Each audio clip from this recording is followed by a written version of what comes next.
Príjemný dobrý deň vám prajem. Vítam vás na dnešnom webinári. Dnešný webinár je vlastne štvrtý zo série webinárov Ako mať firemné financie pod kontrolou. Dnes sa budeme venovať téme Ako financovať rozvoj firmy. Pozrieme sa na to z viacerých strán. Máme tak pozvaných aj našich lektorov. A poďme sa pozrieť teda, čomu sa dnes budeme venovať.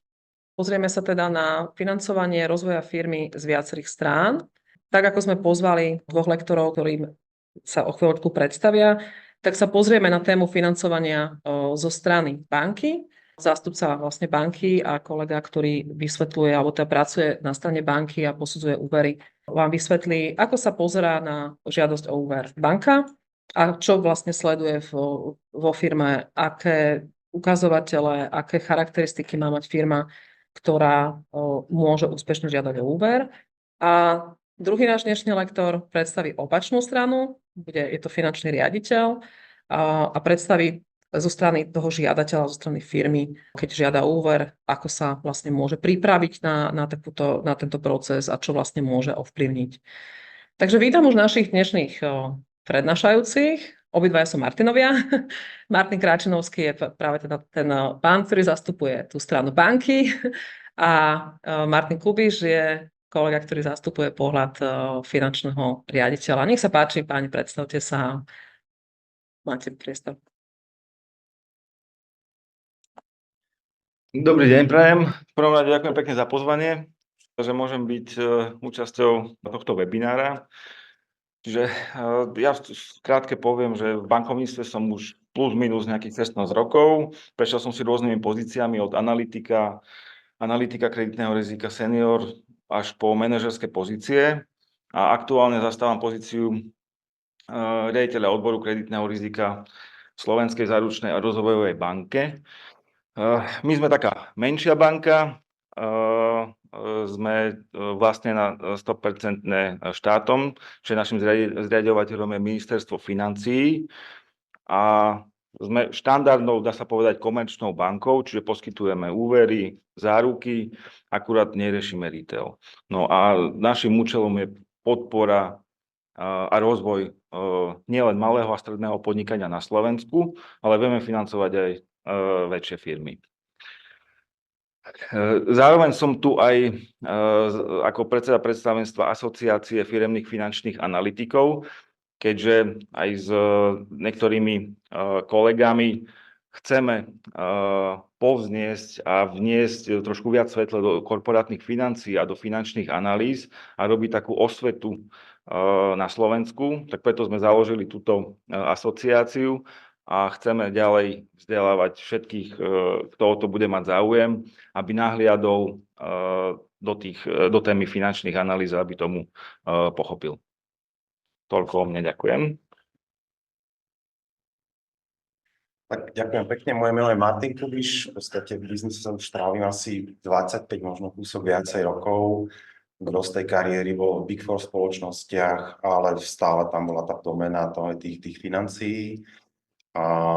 Mám skúsenosti v podstate od startupov, ak si ešte niekto z vás spomína na Sky Europe, ale aj nejakých iných až po krízové riadenie spoločnosti, ktorí sa z rôznych dôvodov niekedy dostanú do nejakých problematických situácií a tam v podstate je potrebné potom nastúpiť a stávať sa také spoločnosti spôsobom, aby sa z nich stali zdravé. Založil som CFO platformu, kedy si v minulosti ešte v Deloitte a organizovali sme množstvo podujatí. Takže ja som tu z tej strany toho CFO, toho, kto ide do tej banky si pýtať tie peniaze a teda uvidíme, že ako sa pozerá banka, ako vyzerá častokrát tá realita toho nášho podnikania. Dobre, tak poďme ďalej. Dobre, čiže môžeme prejsť rovno k veci. Kľudne, keď sú nejaké postrehy, kľudne doplňame sa, je to viac menej aj diskusia. Hneď na úvod, iba v jednoduchosti, nikoho sa neprekvapíme týmto slajdom, že možnosti a zdroje, z ktorých sa dá financovať rozvoj firmy, sú relatívne všeobecne známe. Také najzákladnejšie sú tie vlastné zdroje, ktoré na začiatku prináša ten podnikateľ alebo ten podnik do spoločnosti na začiatku. Zase je potrebné povedať, že asi sú aj najdrahšie, pretože sú vlastné. Potom sú cudzie, alebo dajme tomu, môžu byť aj externé zdroje financovania, tie sú vpravo a tie už asi sú také takisto celkom pomerne bežné. Bankové financovanie aktuálne na Slovensku je asi stále taký najbežnejší finančný nástroj, na základe ktorého môžu potom firmy rásť. No a máme ešte aj nejaké také špecifickejšie formy, z ktorých by mohli firmy financovať svoj rozvoj. Sú možno trošku menej známe, ako napríklad private equity, venture capital, seed capital. Poznáme takisto aj crowdfundingové spoločnosti, ktoré kolektujú od jednotlivých drobných investorov zdroje a posúvajú ich do tej firmy, ktorá potrebuje rásť. Hej. A na Slovensku toto není až tak rozšírené a takisto nepatria k tým lacnejším zdrojom financovania. Máme diskusiu o tom, že a ani dokonca ešte ani nie celkom bežný, že to, čo troška Slovensku chýba, sú možno aj tie iné zdroje financovania, lebo tá banka je v podstate, ako ten úrok je tam vždy najlacnejší, cena tých peňazí, ale zároveň majú najtvrdšie kritériá v posudzovaní, či tá spoločnosť je alebo nie je schopná dostať ten úver. To znamená, všade na svete existuje množstvo iných nástrojov, ako sa viete dostať k financovaniu spoločnosti v závislosti od štádia, ale teda že tá banka je v podstate tým na konci toho celého pomysleného lacného financovania, hej, ktoré... Hej, ale banka vždycky bude o niečo tvrdšia, Jasné. pretože banka podlieha dohľadu NBS-ky, SCB-čky, EBI a tak ďalej a musí dodržiavať princíp obozretného podnikania. Tak je to tak, akože to nespochybňujem, však tomu sa konec koncov asi ešte aj dostaneme.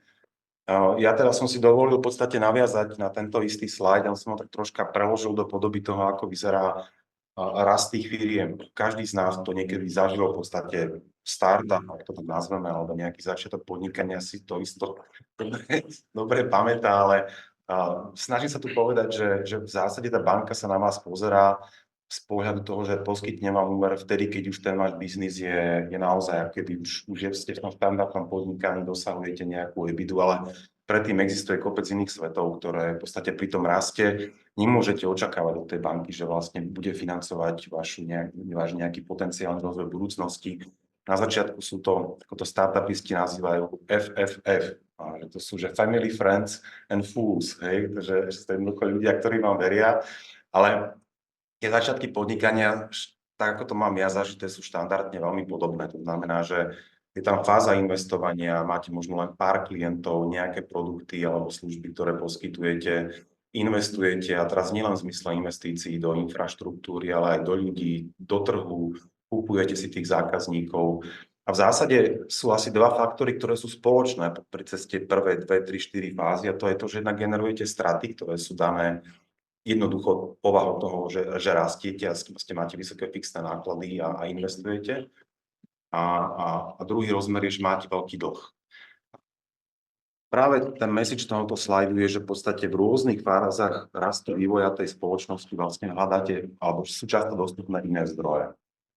Znamená, že vy, kým sa dostanete po to bankové financovanie, častokrát máte všetci skúsenosti s tým, že jednoducho kontaktujete ľudí, ktorí vedia poskytovať nejakú formu financovania, či už to na začiatku, ako keby naozaj tí ľudia, ktorí vám dôverujú, neskôr cez tie špeciálne private equity venture fondy, ktoré keď už narastiete do fázy toho, že EBITDA sa začína blížiť k nule, jednoducho ste schopní už v podstate začať hľadať alebo prefinancovať tie existujúce zdroje, ktoré máte. Takže tá message toho celého je, že áno, tá banka je a rada poskytne ten úver, ale ono to trvá nejaký čas, kým tá vaša spoločnosť narastie do podoby, kde k tej banke vlastne vôbec môžete prísť. Hej. Ja by som dal dva extrémne body. Na začiatku, keď je to startup, tak banka sa toho bojí a nechce to financovať. Ale to je pochopiteľné. Ale vtedy najviac ten podnik potrebuje financovať. Jasné.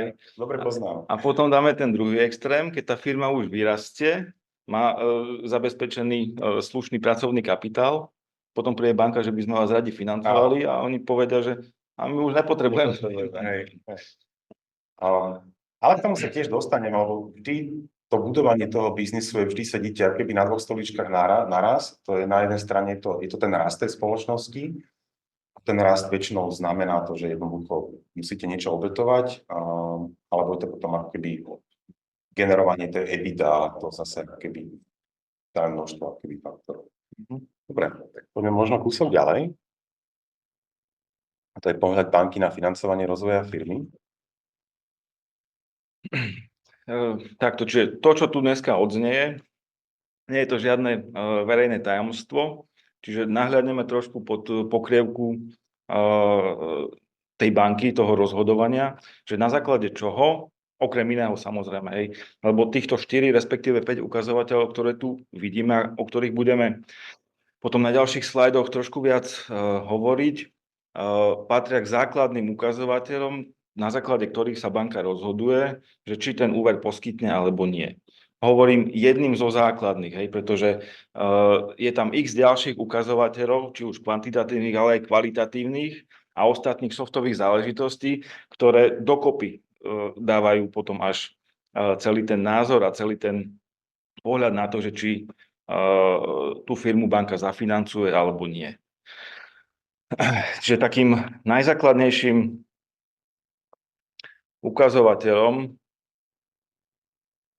ktorý dovolím si tvrdiť, že asi 99,9% komerčných bank používa, je EBITDA. EBITDA takou ľudskou rečou, lebo priznám sa, ako prešiel už určitý čas, odkedy som zo školy vonku, ale poznal som, že čo je to EBITDA. No EBITDA je earnings before interest, taxes, depreciation and amortization. No a dobre. A čo to teda je tá EBITDA? Hej. Ako ja po anglicky viem, hej, čiže viem to aj preložiť do slovenčiny, hej. Je to zisk pred zdanením, odpismi a daňami, hej. Ale čo to reálne je? No, takou ľudskou rečou povedané, EBITDA charakterizuje schopnosť toho podniku generovať cash, čiže generovať peniaze, generovať cash flow. Toto je taký pozitív, v ideálnom prípade samozrejme. Ale nie nevyhnutne. Presne tak, áno, nie nevyhnutne. Áno. Ale banky radi vidia, keď tá EBITDA je pozitívna a ešte aj dostatočná. Hej. Lepší ukazovateľ zatiaľ, ako je EBITDA, ekonomická teória a prax nevymysleli, čiže zatiaľ ako banka používame toto. EBITDA do značnej miery je aj účtovná kategória, pretože mali sme už aj firmy v banke, ktoré mali síce krásnu, nádhernú EBITDA, ale dostali sa do defaultu a prestali splácať záväzky voči banke. Prečo? Lebo mať EBITDA je pekné, hej? Len na druhej strane je ešte krajšie mať aj cash flow a inkasovať tie tržby a pohľadávky, ktoré vyfakturuje. Jasne. Čiže to je potom takisto veľmi dôležité. EBITDA takisto umožňuje porovnávať jednotlivé firmy medzi sebou a takisto to robia aj finanční analytici. Porovnávajú firmy, EBITDA maržu, lebo relatívny ukazovateľ sa dá skôr porovnať ako absolútny. Ešte doplním, že tá EBITDA by mala poskytovať reálny obraz o ziskovosti, core činnosti tej firmy.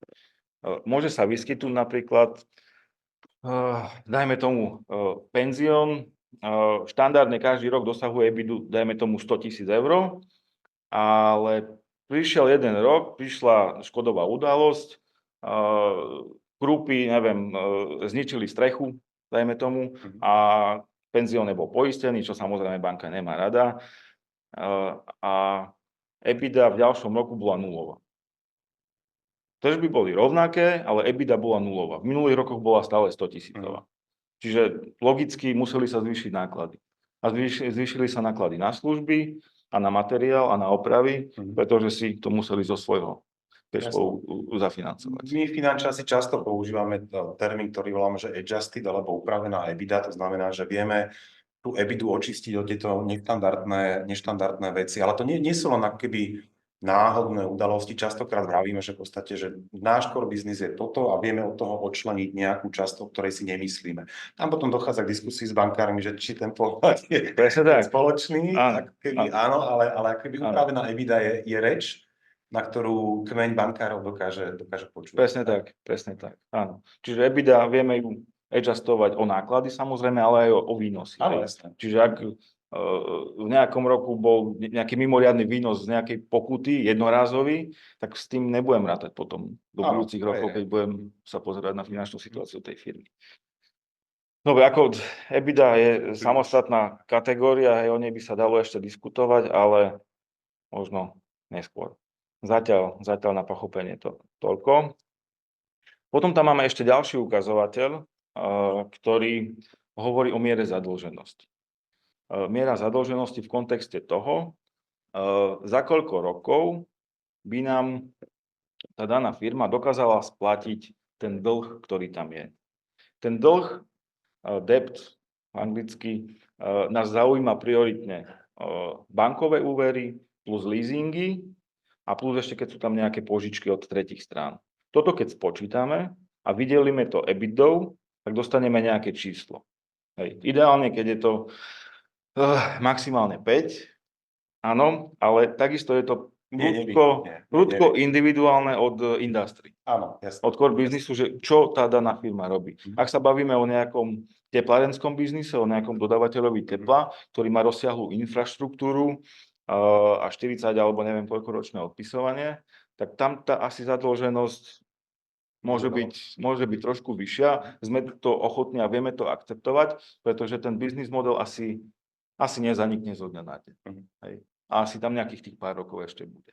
Hej. Ale keď si zoberieme napríklad nejakú obchodnú spoločnosť, ktorá nemá žiaden majetok, nízky podiel equity a funguje iba na základe toho, že generuje rýchlobratkový biznis, tak taká firma môže byť veľmi ľahko nahraditeľná na trhu. S tým banky majú aj skúsenosti v rámci krízových rokov, že jednoducho to tak si bolo, ale a druhá strana je, že banky si podľa mňa z mojej skúsenosti uvedomujú, že existuje tu veľké množstvo malých a stredných firiem, ktoré jednoducho majú potrebu financovania, ale tie banky sa museli v nejakom čase prispôsobovať tomu, že možno, že tie kritériá nie sú úplne ako super také, ako by banka chcela. Jednoducho tie firmy tu existujú 15-20 rokov a to, že možno nespĺňa úplne všetky kritéria, ešte neznamená, že automaticky ho vyhodím, ako keby z toho. Samozrejme, akože to je úplne v poriadku. Hej. Keď má tá tradingová firma, dajme tomu nejaký track record, Jasne. OK, ako asi 10-ročné financovanie tam Asi možno nie, nedám, ale kapitál, presne tak. Okay. O kontokorente sa určite vieme baviť aj na základe track recordu. Určite.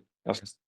Hej. Není všetko biele a čierne. Tak. A obzvlášť z toho celé. to platí bankovníctvo. Hej, presne tak. Dobre, čiže banky potom posudzujú ešte ďalší ukazovateľ.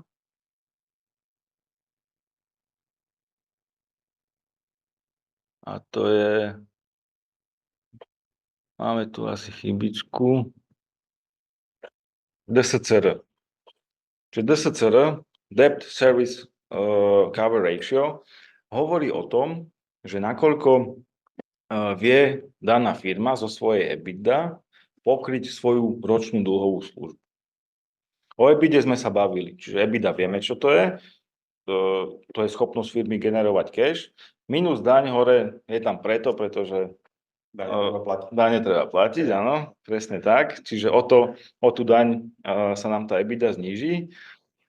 A dole je potom ročná dlhová služba. Čo to tá ročná dlhová služba je? Suma všetkých splátok istín za jeden kalendárny rok alebo finančný rok, podľa toho, že ako závierku má daná firma, plus samozrejme úroky. Hej. Jednoducho si to vieme povedať na hypotéke, aj keď to takto zjednodušene poviem, že keď mám mesačnú splátku na hypotéke 500 € a nemám žiadne ďalšie iné leasingy, úvery a tak ďalej, tak moja ročná dlhová služba, ktorú musím splatiť, je 500 x 12, čiže 6 000 €. Plus minus.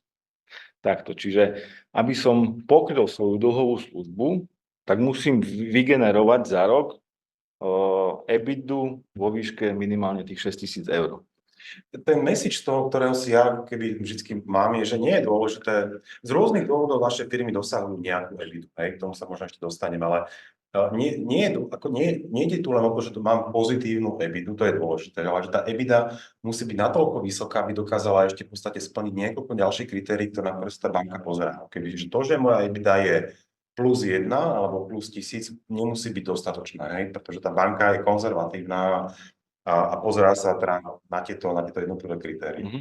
Hej, presne tak. Čiže vrátim sa k tomu príkladu. Keď je moja dlhová služba 6 000 € ročné, tak banka odo mňa nebude chcieť, že by som vygeneroval EBITDA 6 000, ale s nejakou vátou, No, jasné. aby to bolo, dajme tomu 10. Je to podnikanie.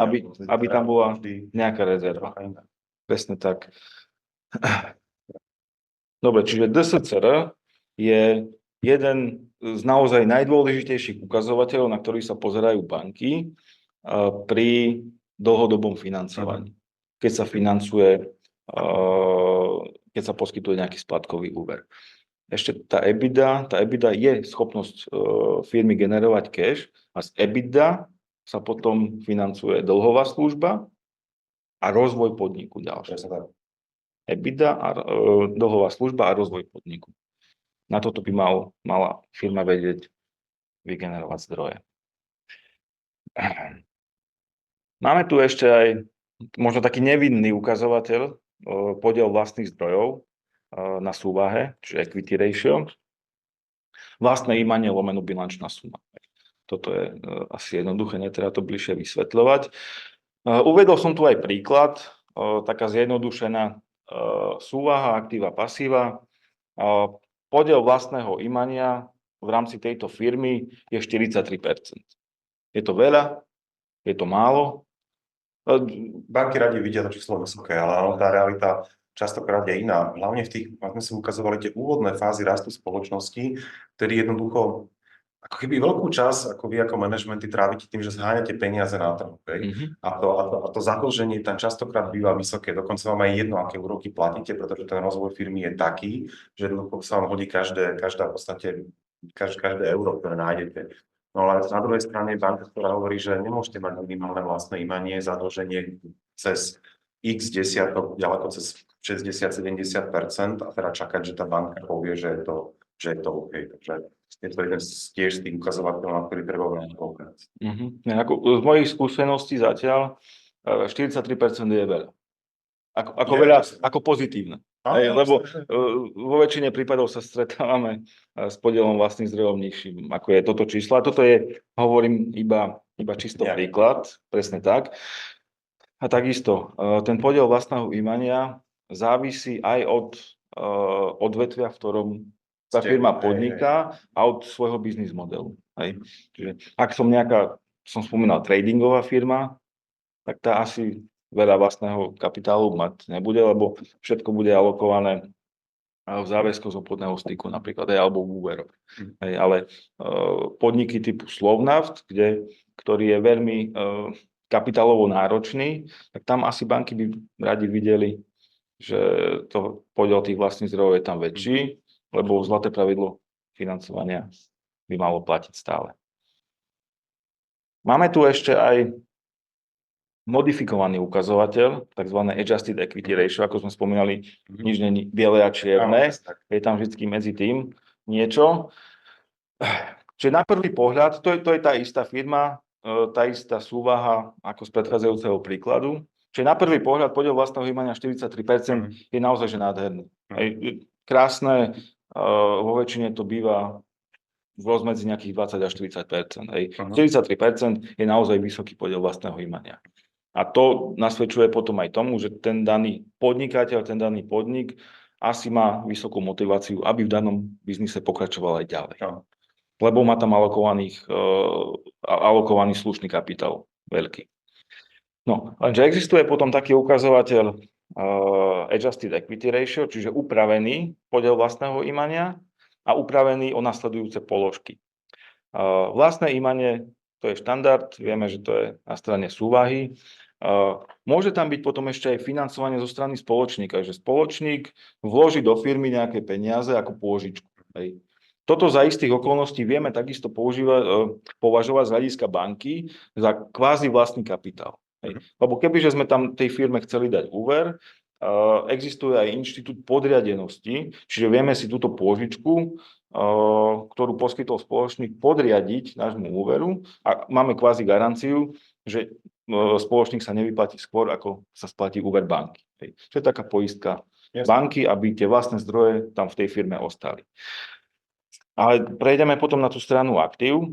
Peniaze v pokladni.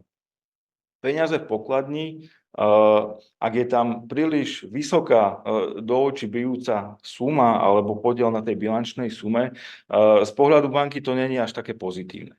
Pretože obzvlášť, ak je to biznis model, kde peniaze v pokladni nemajú čo robiť, aj dajme tomu penzión alebo hotel, kde sa platí väčšinou kartou alebo cez internet. Čiže keby hotel mal v pokladni 20% v keši, teraz nehovorím o účtoch, o bankových účtoch, ale o reálnych fyzických peniazoch, tak to nie je dobrý signál. To znamená to, že ten podnikateľ alebo ten podnik si vyťahuje peniaze z firmy vonku cez pokladňu. Toto indikuje. Hej. Indikuje to, presne tak. Hej. Lebo súvahové operácie sú, ak mi poklesnú účty bankové, tak si to viem vyťahnuť do pokladne. Hej. Čiže zmenia sa iba z jedného vrecka do druhého, ale z hľadiska bilancie to ostane rovnaké. Čiže áno, indikuje to a vo väčšine prípadov to tak aj je. Okay. Hej. Stáva sa, že ten konateľ alebo vlastník si financuje svoju osobnú spotrebu cez pokladňu. A tak toto rieši. Čiže banky k tomu pristupujú konzervatívne a preto odratávajú z podielu vlastných zdrojov ten neprimeraný cash na účtoch. Potom je tu ešte jedna položka, pohľadávky voči spoločníkom. Čiže ako na jednej strane môže spoločník vložiť peniaze do spoločnosti cez pôžičky, tak ich môže si aj vybrať. Že spoločnosť požičia spoločníkovi peniaze. Čiže to je opäť cash out. Čiže vlastné zdroje zo spoločnosti idú preč. Takže výsledok potom je, že zo 43% po Reálne- prehodnotení zostáva 10. Reálne je tam potom áno, naozaj 10% podielu vlastných zdrojov. Hej. No to je dôležité. 43 versus 10. Čiže ako také úpravy môžu pomerne radikálne zmeniť pohľad na túto firmu. Hej. Okay. Lebo keď má firma 10% podiel vlastných zdrojov, potom banka skúma tú motiváciu, že aká je motivácia pokračovať ďalej, keď už tam dokopy nemá v tej spoločnosti. A začne teda povedať, pamätám, to bol 2009 rok, 10. My som mal konzultáciu s bankárom, kde jednoducho ten banky často pozerali na firmy, ktoré zmizli z jedného dňa vstupy, že niekedy sa proste v tých ťažkých časoch sa stáva, takže tá banka je prirodzene konzervatívna. Áno, presne tak. Tu iba doplním v krátkosti, že na čo si banky dávajú pozor.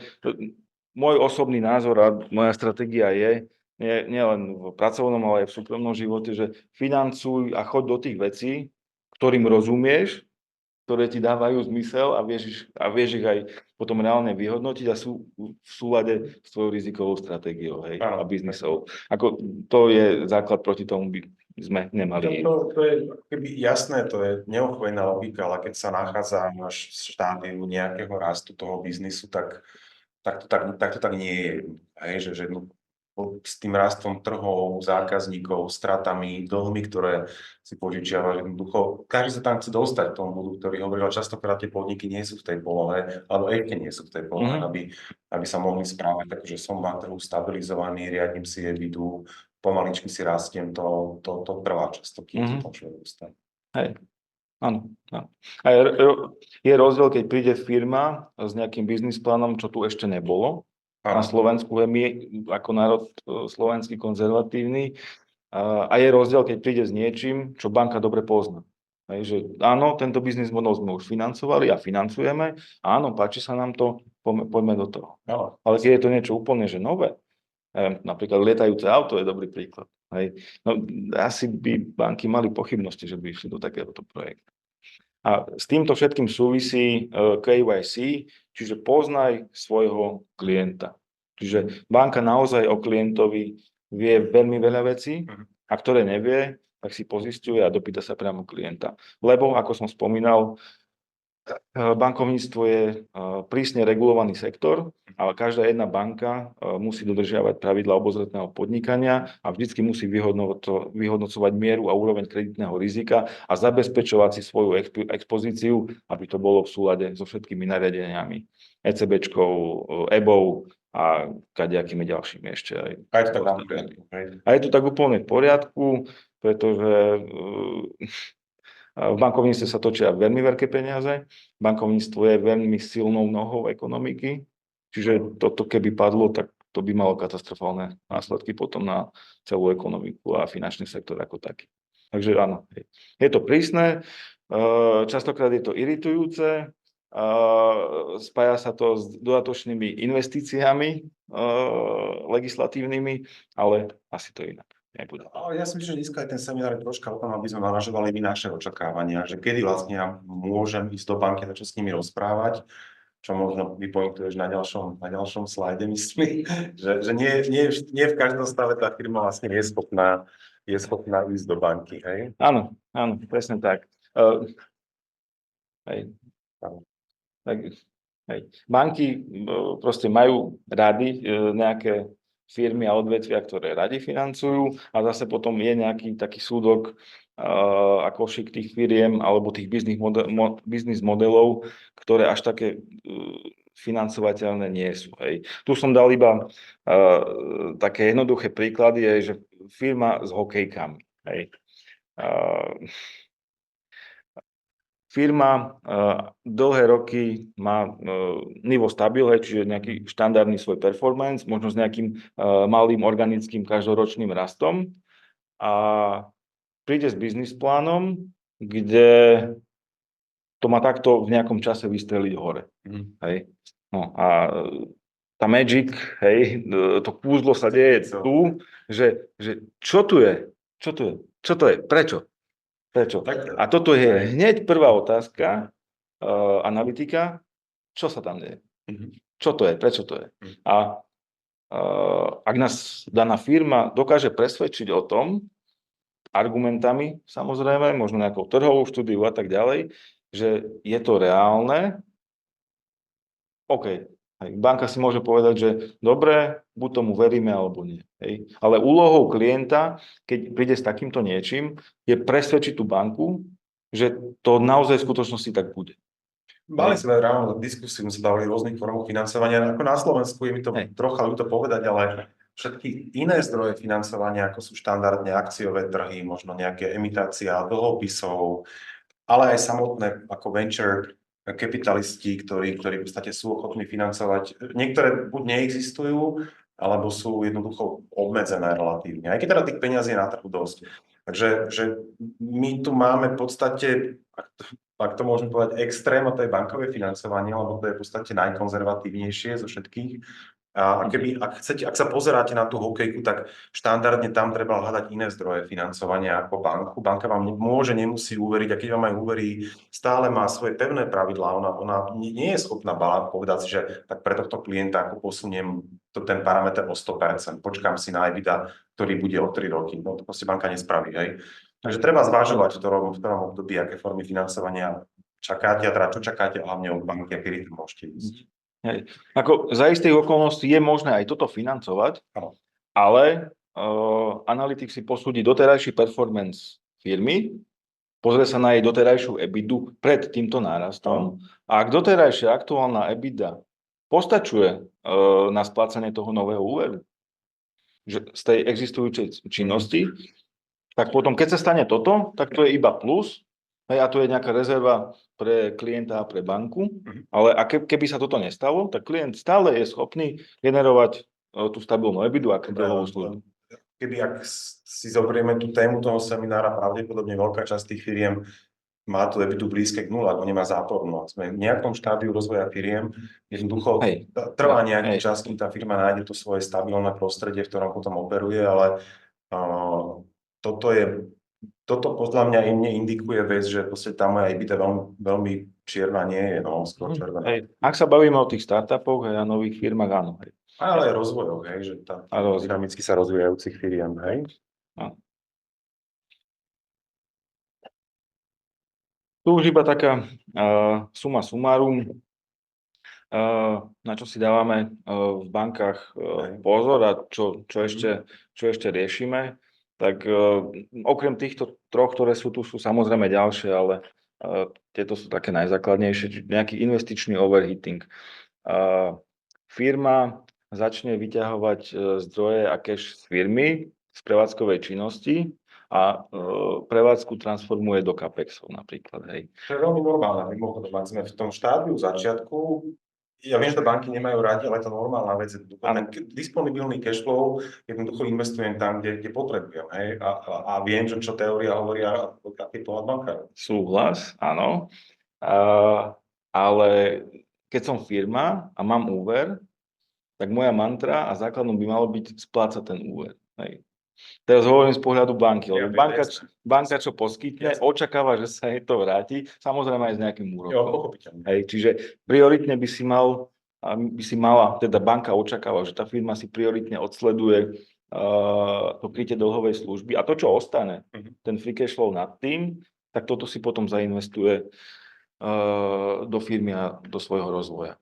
A to si väčšinou dávame pozor. Kebyže nezaplatiť nejakú istinu alebo úroky banke, do toho by som nikdy celkom nešiel, respektíve, ak sa takéto niečo má stať, tak by som to dopredu tej banke avizoval, pretože treba sa že v tých bankách sú rôzne oddelenia a v okamihu, ako začnete neplatiť banke, tak to vyskakujete na veľa radarov, podľa mňa, začnete blikať a to nie je dobrý plán, hej. Lebo napríklad spomeniem, bol nejaký krásny hotel, vedľa bol oddelený wellness svet, wellness centrum. No a firma, ako vyzeralo to nádherné, hej, design, chcela prepojiť takým, lebo ten hotel sa nachádza v lese, čiže zeleň, nádhera, príroda a tak ďalej. A ten hotel s wellnessom chcel prepojiť takým skleneným tunelom, že by si ľudia chodili bosou nohou z wellnessu do hotela a ešte mali výhľad cez skla v každom počasí na les. No, pozitívny dopad na EBITDA, keď sa toto zrealizuje, z pohľadu banky je minimálny. Jasne. Hej, je to iba wow, fancy efekt. Hej, a zase skonzumuje to prostriedky na úkor potom krytia dlhovej služby. Ale bude to vyzerať pekne. Hej. Toto banky, na toto by sa veľmi neradi pozerali. Zlaté pravidlo financovania, to asi to platí. Hej. To, čo sme sa učili v škole ešte dávno, to stále platí. Hej. Čiže majetok, ktorý mám dlhodobo k dispozícii, by som ho mal ako firma financovať zo zdrojov, ktoré mám k dispozícii dlhodobo. Áno, stáva sa aj to. Kontokorent má slúžiť prioritne na financovanie prevádzkových potrieb. Stalo sa, že klient si vyčerpal kontokorent a urobil si nejakú prístavbu k nehnuteľnosti. Je to bežná vec zase. Áno, lebo radi, ale tak proste, keď mám k dispozícii peniaze, tak to, že ten náš hľad po peniazoch je dôležitý, pretože nám pomáha nám rozvíjať ten biznis. Takže niekedy sa to stáva, nie je to porušenie zlatého pravidla. Ten kontokorent je v drvej väčšine prípadov bezúčelový. Čiže firma dostane limit a rob si s ním, čo chceš a o rok sa na to pozrieme, či nám ho vrátiš, alebo či ho prolongujeme znova. Čiže nehovorím, že sa to nerobí, ale z pohľadu banky to není až také čisté. Ale dokážu to rešpektovať, akceptovať. Tak. A posledná vec ešte, ktorú by som spomenul, bavili sme sa o tých vlastných zdrojoch, o adjusted equity ratio. Banka vždy potrebuje vidieť, keď financuje niečo, nejaký projekt alebo nejakú firmu, tú motiváciu a participáciu toho klienta, tej firmy. Príde firma do banky a povie, že zafinancujte mi dieru. Chcú robiť geotermálny vrt a chcú ním potom napájať wellness a postaviť k tomu ešte vodný svet. A my to zafinancujete všetko na 100%. No, tak to je asi jasné. Nie. A ešte s informáciou, že je 20% pravdepodobnosť, že ten vrt sa možno nepodarí tak celkom. Hej. Toto napríklad nie je na bankové financovanie. Na to by som potom hľadal iné možnosti a iné zdroje. Tak. Čiže vždycky banka vidí veľmi rada ak je tam aj angažovanosť toho klienta. No ale nie biznis, podľa mňa banka sa s vami nebude Presne presne, pokiaľ tam nie je. A teraz otázka, že koľko to je, ale ak je to takéto niečo, čo je trochu crazy, akože idem vrtať nejaký vrt, tak tam asi banka bude, asi povie skôr nie, ak áno, tak podiel vašej participácie bude musieť byť dosť. Presne tak. Hej. Nejaké také štandardné percento sa povedať nedá. Hej. Jasné. Ale vždycky to závisí od toho, že čo to je za klienta, aký má track record na trhu. A čím je ten klient lepší, čím má lepší track record, čím má toho viac za sebou, tak tá miera potreby tých vlastných zdrojov z pohľadu banky klesa. Hej. Je to v podstate aj o nastavení tej firmy, čo je možno teraz taká tá moja časť, že toto všetko, čo sa tu rozprávame, nie je 0,1 a my vlastne vieme tie firmy nastavovať do polohy, alebo vieme tú firmu v nejakom čase, keď už v podstate je bankovateľnou, my vieme tú firmu nastaviť tak, aby sa tá banka alebo banky na tú firmu pozerali nejakým spôsobom, že áno, že toto už nám dáva zmysel. Hej? Takže ja som si tu vytiahol len tie dve najdôležitejšie, bavili sme sa o nich. Snáď, keby tá moja skúsenosť, ak to je možno moja personálna skúsenosť, že väčšinou som pracoval ako finančák pre spoločnosti, ktoré boli v rôznych štádiách vývoja, väčšinou to neboli spoločnosti, ktoré ale boli aj tiež zabehnuté, či už to boli startupy alebo krízové riadenie, ale keby tie firmy, ktoré jednu vec, ktorú majú spoločnú, že vždy v zásade riešia rast versus zisk. Ten rast väčšinou ťahá tú firmu do strát a ten zisk je v podstate vždy nejakým kompromisom a to je to umenie toho robenia biznisu. Hej? A jednoducho ja sa rozhodujem o tom, že koľko profitu obetujem do nejakého ďalšieho rastu a koľko v podstate, kde ten profit nejakým spôsobom už mi postačuje a tak chcem sa na ňo zamerať. Takže ten rast obvykle znamená potrebu ďalšieho financovania. Ešte by som bol opatrný, ja som to spomínal na začiatku, ako keby tej krivke toho rastu častokrát tí podnikatelia volia takmer akýkoľvek zdroj financovania, ktorý je v dispozícii. Treba byť opatrný a myslieť aj na roky dopredu. Zažil som už situácie, kedy jednoducho, možno poviem konkrétnejší príklad, kedy napríklad ste zobrali peniaze od venture capitalistov a jednoducho kúpili podiel vo vašej spoločnosti, ale to, že ho tam máte dneska je fajn, lebo ho potrebujete, ale to nemusí byť presne to, čo čakáte o nejaké 2, 3, 4 roky, keď tá spoločnosť sa dostane už do polohy, že idem niekde, pretože ten venture capitalista nemusí mať rovnaký pohľad na rozvoj firmy, ako máte vy, a častokrát aj nemá, hej. A jeho exit môže byť drahý, treba myslieť už pri začiatku. Takže vždy je to o tej nejakej ebide. Tá EBITDA, ako sme si povedali, ona spĺňa dva účely. Jednak je to účel toho, že je to zisk, nejaká forma zisku, ktorá sa indikuje, a teda je to taký jednoduchý pohľad na to, či je schopná firma generovať pozitívny cash flow. To je veľmi dôležité. Ak tá EBITDA je niekde okolo nuly, alebo je nebude aj záporná, jednoducho ťažko je ísť do banky a povedať, my nie sme schopní generovať pozitívny cash flow a vy nám požičajte peniaze, pretože o pár rokov už pozitívni budeme. To je banka, ktorá má svoje pevné pravidlá, ktoré sú dané. Hej. To znamená, že jednoducho to je niekedy ťažké. Opäť, na všetko existujú výnimky, tá EBITDA môže byť upravená o nejaké neštandardné položky, nie je to nič neobvyklé. Banky vedia pozerať aj na negatívnu EBITDA. Pokiaľ je tam dlhší track record a proste v nejakom roku príde ťažko, tie krízy tu častokrát prichádzajú. Mimochodom, môj bankár mi povedal, že dobrý bankár sa spozná podľa toho, nie podľa dobrých časov, ale podľa zlých časov. Že ako sa tá banka na vás pozerá v čase, kedy a to prichádza v čase, hej. Hej, boli sme svedkami aj času korony, že vtedy sa používal taký modifikovaný ukazovateľ, že EBITDA, čiže EBITDA before corona. EBITDA pred koronou, že aká bola. Hej. Lebo tá korona kríza naozaj zdeformovala tie čísla, výkazy, čiže kebyže sme mali posudzovať firmy iba na základe tých 2 rokov, no nikto by nedostal, takmer nikto by nedostal. Čiže preto sme tu pozerali roky dozadu, že ako sa ten biznis vyvíjal. Takže vždy majte na pamäti, prosím, že kde sa vaša firma nachádza a teda kedy je ten čas, kedy si myslíte, že ste schopní ísť do banky si pýtať nejaké úverové financovanie, už musíte spĺňať nejaké kritériá, ktoré si tu vlastne v tomto okamihu hovoríme. Pár takých základných vecí, a teda ja mám tiež naskúšané cvičenia v bankách, kedy som jednoducho banka povedala, že nie, sorry, ešte nie. Ale teda pár vecí, banky poznajú vaše podnikanie, alebo banky poznajú väčšinu foriem podnikania, hej. To znamená, za tie roky majú tam týmy analytikov, vedia, ako by sa tá firma mala správať, vedia, ako majú vyzerať vaše súvahy a výsledovky, poznajú benchmarky na EBITDA, vedia, ako mala vyzerať miera zadlženia. V podstate tie biznisy sú podobné, to znamená, to je jedno, či to tepláreň, alebo je to jednoducho v nejakej forme, nejaké internetové podnikanie.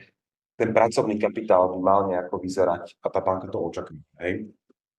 Tie banky, ako tu celý čas vlastne hovoríme, nie je ich úlohou zabezpečovať budúci rast a vaše budúce potenciálne výnosy. Na to sú iné formy zdrojov financovania a teda to bankové financovanie je najčastejšie, je to najlacnejšie financovanie, ale banka keby očakáva určité plnenie určitých ukazovateľov a keby aj toto našom očakávaní nemôžeme mať krivdu na to, že tá banka nedôveruje nášmu biznis plánu, keď tam nie sú čísla, hej. No a teda to, čo chcem povedať, je, že častokrát tá spoločnosť nespĺňa tie ukazovatele, ale tie spoločnosti, pokiaľ teda budete mať možno v budúcnosti záujem, vieme ich nachystať na to, aby jednoducho, a to nie je krátky proces, to sa neudeje z večera do rána, jednoducho tie spoločnosti sa dajú nastaviť na to, aby jednoducho pohľad na pracovný kapitál, pohľad na dlh, pohľad na tvorbu EBITDA, a bude to znamenať aj kompromisy pravdepodobne z vašej strany, že budete sa musieť rozhodnúť, či ten rast versus tú EBITDA, jednoducho, ak chcete ísť do banky, požiadať úverové financovanie, tak jednoducho spoločnosť musíte na to pripraviť. A to je možno, že jeden z tých dnešných kľúčových messageov, že jednoducho, že tie spoločnosti sa dajú nastaviť na to, aby jednoducho tie banky mohli ísť. Nie je to ani krátke, ani jednoduchý proces, ale tie možnosti tu samozrejme, že vždy sú. A každý z nás podnikateľov to myslím rozumie tomu, čo hovoríme. Že vieme pomôcť prípadne pri týchto situáciách. Ešte to, že daná firma alebo daný podnik nedostane od banky úver, rozhodne si to netreba brať osobne. Áno, jasné. Lebo v každej jednej banke sú samozrejme experti, sú finanční analytici, risk manažéri, ktorí pripravujú finančnú analýzu, píšu stanovisko, že či to odporúčajú, neodporúčajú. A buď to niekomu už nejaká podobná firma prešla cez ruky, alebo nie, alebo to vidí prvýkrát. Čiže ľudia majú rôzne sklony k riziku. Čiže to, že banka nechce zafinancovať daný biznis model, môže znamenať iba to, že proste má v politike nastavené, že toto proste nefinancuje. Alebo taký biznis model ešte tu banka nemala a na nejakej vysokej úrovni sa rozhodlo, že ani nechce mať. Poďme dobrý príklad. Pred 10 rokmi zhruba veľmi úspešné, najúspešnejšie lyžiarske stredisko hotelový operátor hotelov a chcelo od jednej menovanej banky, aký poskytnúť úver, ale čísla boli že dobré, že proste výborné čísla, performance bola taká, dokázali zlepšiť nielen zimu, ale aj letné mesiace, mali tam v tom portfóliu rôzne teda služby a proste čísla vyzerali úplne parádne, akorát, že prišla materská spoločnosť, ktorá povedala, že lyžiarske strediska pod 1500 metrov sa proste financovať nebudú, koniec, basta, a nebola o tom žiadna ďalšia diskusia. Takže aj takéto vplyvy môžu nastať. Dobre, poďme ďalej, aby sme a sledujeme si čas. Tak, a teraz možno otázka. Čo sa predtým, ne?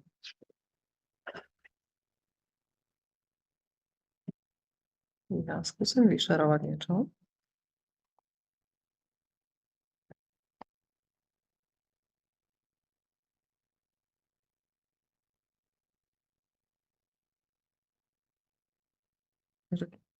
Pripravili sme si pre vás taký praktický príklad.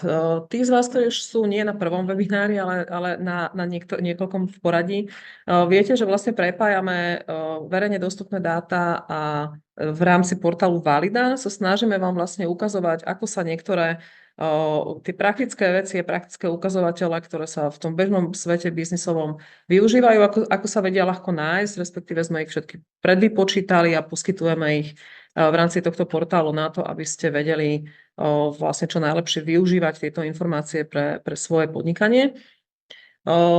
Pripravili sme si na tento účel, že ako sa pozerá banka na vašu firmu, takú špeciálnu službu a ukážeme vám ju vlastne na konkrétnom príklade jednej firmy, ktorú teda Martin mal možnosť nejak lepšie spoznať a pomáhať.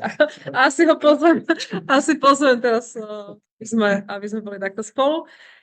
Čiže možno ťa, Martin, na začiatku poprosím, keby si povedal pár slovami o tom, že prečo práve, alebo o čom tá firma je a ako vlastne vychádzajú tie ukazovatele na nejakom konkrétnom, bežnom, uchopiteľnom príklade, čiže nie je to nejaký nadnárodný komplex alebo nejaký obrovský moloch, ale normálne bežná firma, ako väčšina z vás, ktorí ste tu ako účastníci, a ako sa to vlastne dá prakticky uchopiť. No je to strašne zaujímavá firma. Keby toto je príklad toho, kedy sa vám hobby, v podstate ako jeden z mála príkladov, kedy to vaše hobby ste dokázali rozviť do úspešného podnikania. Je to firma Fabulo. Oni majú názov IM3, predávajú masážne, špeciálne ako keby pomôcky pre masáže alebo také špecializované zariadenia od masážnych stolov až po tie bežné veci, ktoré tam sú, ale nie len. Už tam dneska samozrejme je aj množstvo ďalších vecí, ktoré sa týkajú beauty a kozmetiky a starostlivosti o telo, ale myslím si, že to gro na začiatku boli keby masáže ako také a všetky veci, ktoré s tým súvisia. Vznikli pred pár rokmi, mladý tým ľudí operujú v 3 krajinách. Jednoducho naozaj ako keby ten úspech, tak ako sa na to pozeráme, je až taký, by som povedal, že učebnicový. Tak. Čiže tie základné informácie vlastne... Ráno si ma Renátka pýtala, že daj mi nejakú firmu, ja som taký nervózny, tak skúsme toto. No a teraz skúsme pozrieť vlastne, že čo tá Valida. Čiže ak si pozriete takúto štandardnú slovenskú firmu, vieme vám vlastne v rámci portálu Valida dať o nej základné informácie, v podstate na jednej stránke, na jednom mieste, jej vývoj, výsledku hospodárenia, tržby a zisk. Vidíme, že ide o zdravú firmu, čiže aj z pohľadu banky, to tu nebolo spomenuté, ale v rámci toho úverového procesu banka veľmi striktne kontroluje, či teda nemá firma nejaké podĺžnosti voči štátu alebo nemá nejaké rizikové udalosti, začiatok likvidácia a podobné záležitosti. Čiže všetky tieto... V tejto chvíli viac ako 30 datasetov zbierame a časť z nich je takto free dostupná. Aha, okay.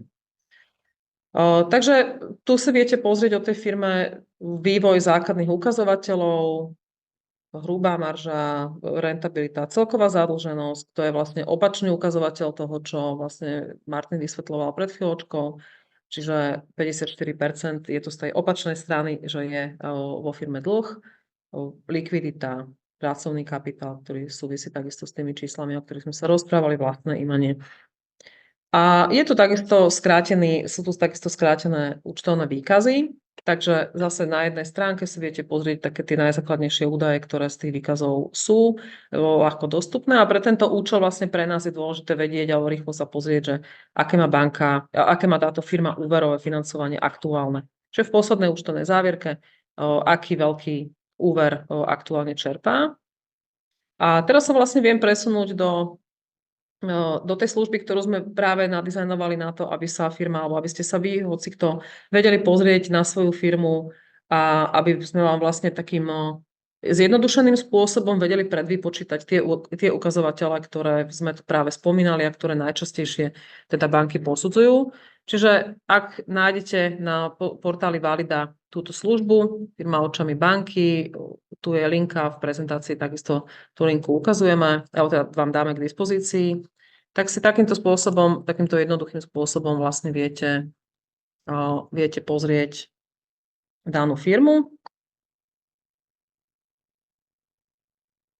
Tak ako už tu bolo spomínané, z verejne dostupných dát sa dá získať veľmi veľa, ale nie všetko. Takže ak vieme, alebo ak potrebujeme, alebo ak chceme pre účely toho správneho vyhodnotenia tých ukazovateľov, o ktorých sme sa tu doteraz rozprávali, ich vyhodnotiť čo najsprávnejšie, tak jednoducho je potrebné aj iné údaje ako len z verejne dostupných údajov tomuto algoritmu poskytnúť. Čiže napríklad nevieme z verejne dostupných dát z účtovnej závierky zistiť, aký je zostatok nesplatených leasingov. To je druh informácie, ktorý v prípade, že ako firma máte leasingy, tak je tu potrebné dať. A takisto tá skutočná ročná výška splátok, ktorá vchádza do toho ukazovateľa, ktorý takisto sme vysvetľovali, je potrebné ho v podstate presne vypočítať podľa toho, ako máte jednotlivé úvery, ako máte jednotlivé leasingy. Čiže buď tu viete vlastne na tú svoju firmu vyčísliť tú skutočnú ročnú splátku. Takisto, keby ste žiadali o úver, tak takisto je potrebné toto číslo presne vyčísliť. Ale v prípade, ak potrebujete napríklad len naozaj indikatívne sa pozrieť na to, ako to vychádza, tak my tam máme taký náhradný výpočet, ktorý ale nemusí byť nevyhnutne presný, hlavne pokiaľ máte niektoré nerovnomernosti alebo náhodou máte niečo nesprávne zaúčtované v účtovníctve. Čiže ak viete celkovú výšku splátok a viete ju sem presne zadať, budete mať presnejšie výsledky. Ak nie, tak použijeme náhradný výpočet. Ale teda veľmi jednoduchým spôsobom, keď si tú službu spustíte. Dodal to Fabulu, aby ste pochopili, to je spoločnosť, ktorá cez internet vo svojej podstate cez web groje, v podstate tržieb je cez web, cez 3 krajiny v podstate, ale keby predáva nejaké prístroje a kadejaké veci, ktoré s tým súvisia, ale treba si uvedomiť, že častokrát dodacia lehota je 2-3 mesiace. Na veľa vecí ide z rôznych krajín z celého sveta. A teda keď sa pozeráme na financovanie, tak áno, toto je typická spoločnosť, ktorá potrebuje prefinancovať pracovný kapitál. To znamená, že musí niekto robiť objednávky, platiť častokrát aj dopredu, má zásoby, ktoré nemôžu niekde klesnúť. A teda toto je vec, ktorá môže vyžadovať keby potrebu nejakého financovania. Teda tá otázka teraz potom je, že ak si to takto klikla, tak asi by som čakal, že mi ukážeš, že kde je moja úverová kapacita. Takže ak sme to takto vstúpili, že si chcete vlastne overiť nejakú svoju firmu, alebo teraz overujeme túto konkrétnu firmu, tak je to taký zjednodušený proces, ktorý vlastne zbieha v tej banke, pokiaľ prišli žiadať o ten úver. Čiže základné predpoklady vôbec poskytnutia, aby sa vôbec ďalej banka zaoberala vašimi číslami, sú to, že nie ste dlžní štátu alebo nejakým poisťovniam, nie ste spoločnosť v kríze, nie ste odvetvie, ktoré banka a priori nefinancuje, čiže nejaké napríklad hazardné hry, alebo tak ako tu kolegovia spomínali, že aké proste raz dané, že lyžiarske stredisko do 1500 metrov jednoducho nebude financovať, tak ho jednoducho nebude financovať. Ale my to čo vieme automaticky overiť. Tá pointa bola, že mali pravdu. Že tak my minulosti rozčulovali, že ako je to takéto niečo možné. Mali pravdu. Ale z pohľadu takého dátového spracovania existujú nejaké konkrétne nejskódy, ktoré pravdepodobne sa štandardne nedajú financovať. Myslím si, že ten hazard alebo nejaké podobné záležitosti by asi štandardnou cestou neprešli. Plus sú nejaké špecifické právne formy a prípadne niečo iné, ktoré ešte by pripadalo do úvahy. Takže my vlastne vieme tu odkontrolovať z verejne dostupných dát tieto základné predpoklady a vieme vypočítať tie ukazovatele, ktoré sme vám teraz metodicky ukázali. Takže každý z tých ukazovateľov je vyčíslený, máme tu metodicky za tým spravené nejaké hranice, ktoré sa veľmi často používajú, ale samozrejme každá banka môže mať niečo individuálne nastavené. My nepozeráme dovnútra do nejakých akože secret receptov banky, ale zobrali sme čo najštandardnejší pohľad na jednotlivé ukazovatele a teda aj tie semafory sú nastavené v podstate takým štandardným spôsobom. Pokiaľ by ste potrebovali tu všade detailné vysvetlenie jednotlivých ukazovateľov, vzorce, ako sa počítajú, sú tu vstupné údaje, aby ste si vedeli overiť, alebo aby to bolo auditovateľné, proste z akých údajov sú tie ukazovateľe vyčíslené. A podľa toho, či ste v zelenej, žltej alebo červenej zóne, tak aj dávame také automatizované odporúčanie alebo vyhodnotenie toho, či to je teda v dobrom alebo v zlom spektre. Tak ako vlastne Martin spomínal, že sú nejaké položky, ktoré tie banky ešte môžu zvažovať pri napríklad tom equity ratio, tak ich tu vypisujeme, ale neprepočítavame, samozrejme equity ratio počítame z equity, ale dávame na zváženie, respektíve zvizualizujeme aj to, čo ešte by mohlo zavážiť. Takisto ďalší ukazovateľ, ktorý bol pred chvíľočkou vysvetlený, ak si nespomíname, môžeme sa zase pozrieť na nejaké vzorce, na to, čo ten ukazovateľ presne predstavuje. Takisto ukázané, kde sú zhruba limity alebo kde sú tie najčastejšie nastavené limity v prípade toho, ako to banka posudzuje. Táto firma sa nachádza v zelenej časti, čiže pravdepodobne aj cez tento vzorec, cez tento ukazovateľ by prešla a zase dávame k dispozícii údaje, z ktorých je ukazovateľ vyčíslený. A posledný pomer krytia dlhovej služby, opäť je tu niekde nastavený taký ten limit tých metodík, sú tu vstupné údaje a je vypočítaný. Čiže vy si vlastne viete, my vám odpovieme aj na to, v ktorej časti alebo kde by ste potenciálne mohli mať problém, kde proste v ktorých tých finančných ukazovateľoch môžu byť nejaké rezervy na to, ako to môže napríklad spôsobiť to, že by sa tá banka na vás pozrela, ako že ste príliš rizikoví alebo nespĺňate niektoré z tých kritérií.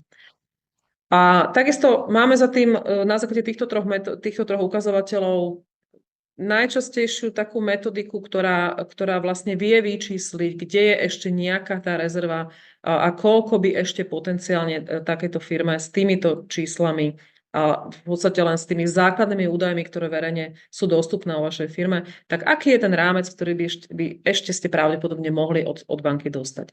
Samozrejme, všetko je v banke na veľmi individuálnom posúdení a banka sa vie dopýtať na veľmi veľa ďalších dodatočných vecí, ktoré môžu upraviť tento názor. Čiže toto si zoberte ako takú veľmi jednoduchú pomôcku, ale postavenú na reálnych číslach, reálnych vzorcoch, ktoré sú používané, ale môžu byť v tej banke individuálne modifikované v prospech alebo v neprospech podľa toho, aké dodatočné informácie poskytnete. Takže chceli sme dať...